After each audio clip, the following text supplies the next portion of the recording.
भातार छौके मंडी में भातार छौके मंडी में भातार छौके मंडी में जेतना छौड़िया छही सबगे चलै छही घमंडी में भातार छौके मंडी में अबे न देते ठंडी में भातार छौके मंडी में छौड़ी गे अबे न देते ठंडी में Singing by Prince Pirian.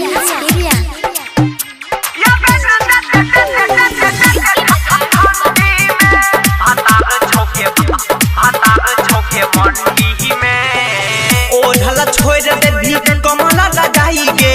यहाँ बेना पहंजा में दियो गरमाई गे ओढ़ल छोड़ दे भी कमला लगाई गे यहाँ बेना पहंजा में दियो गरमाई गे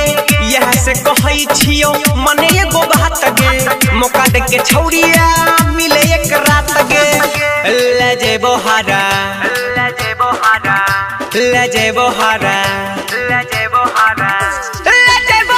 झंडी में छौड़ी गे या बेना देते ठंडी में गे भातार छौके मंडी में छौड़िया या बेना देते ठंडी में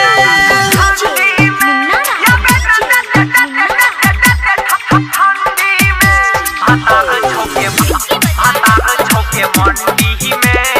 Radhika Recording Studio, Saharsa. चढ़ला जबानी में लागल छोया गगे राजा मिथुनमा लेके जे तो भाग गे चढ़ला जबानी में लागल छोया गगे कहै छौ धीरा जाबा लेके जे भाग गे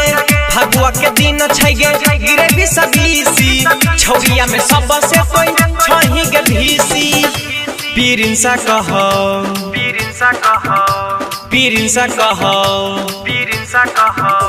चले न छौरी अंडी